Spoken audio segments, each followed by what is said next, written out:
right, automotive guys and my subscribers, you really wish automotive was this simple. Okay, so our goal is 14 degrees superheat.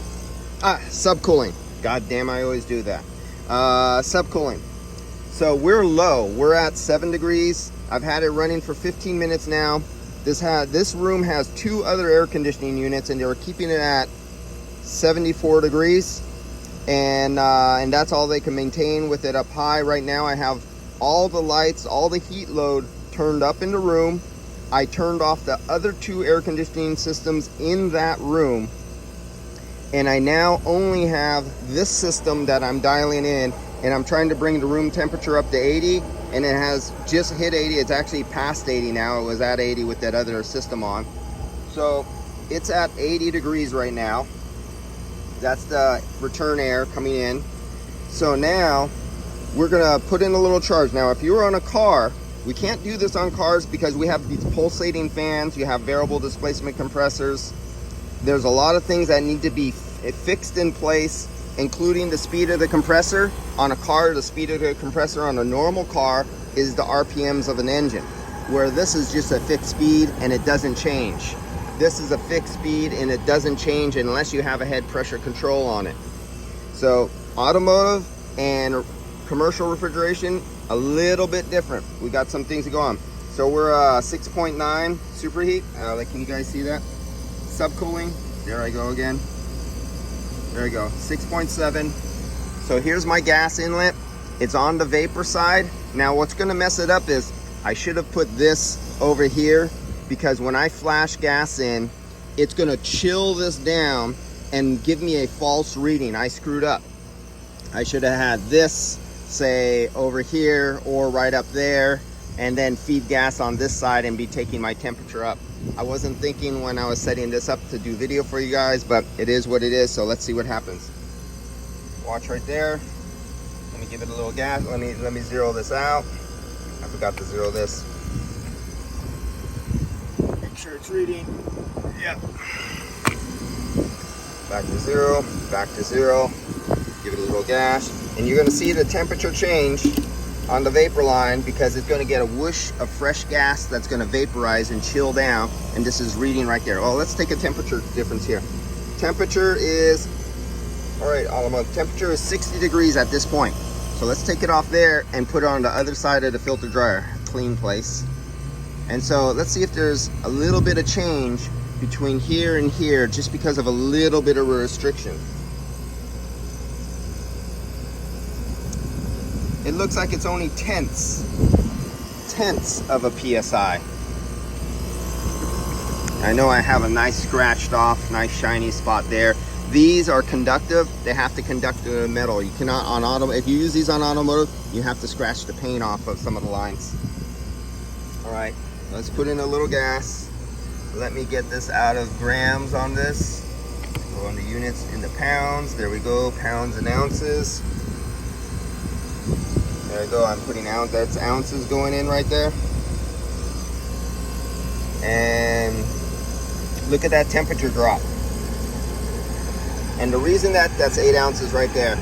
The reason that temperature dropped is because it's flashing from a hot temperature. This is a higher pressure than this line, and it's going in there and flashing, getting colder. And so because this is down here, it's reading it, and that'll give me a false superheat.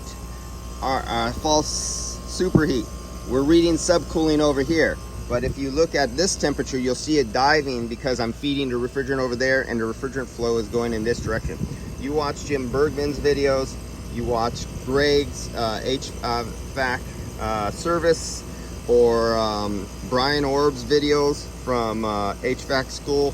They do a much better representation. So if you're coming across mine in automotive, I'm going to tell you who to go see and which videos, so you can comprehend and get the basic knowledge, something that is not taught in automotive, unfortunately.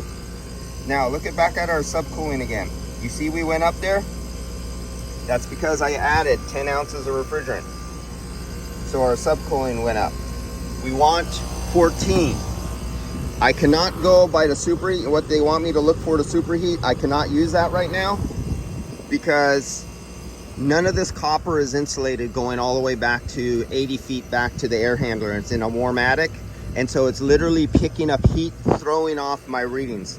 While I go do the other job over in Burlingame, before I come back here to Oakland, their helper, he's going to do their insulation. He's going to put the rapid insulation, so when I come back, then I could follow the superheat chart over there.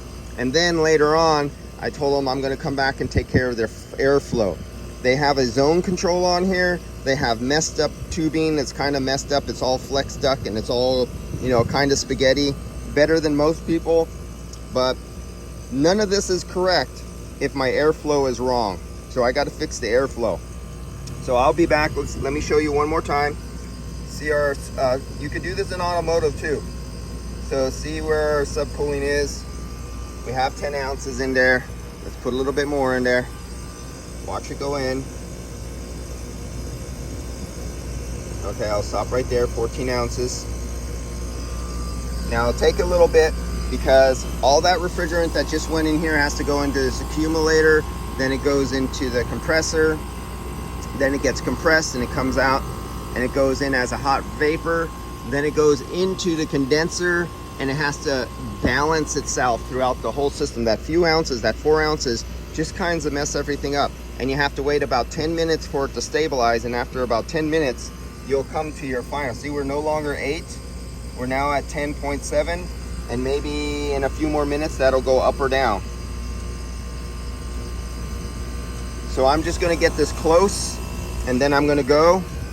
And for you guys who love sight glass, I have a sight glass up here for you to see, and I put a sight glass down by the expansion valve, just for learning, training purposes.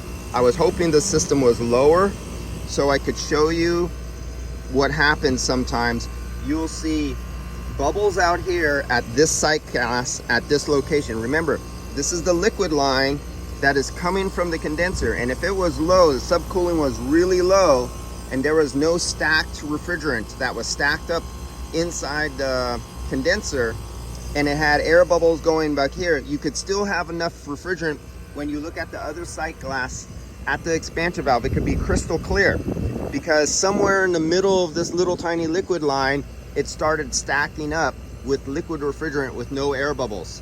And then as you fill and you keep adding refrigerant, the air bubbles will start stacking up with a solid column of liquid till you get to this point right here.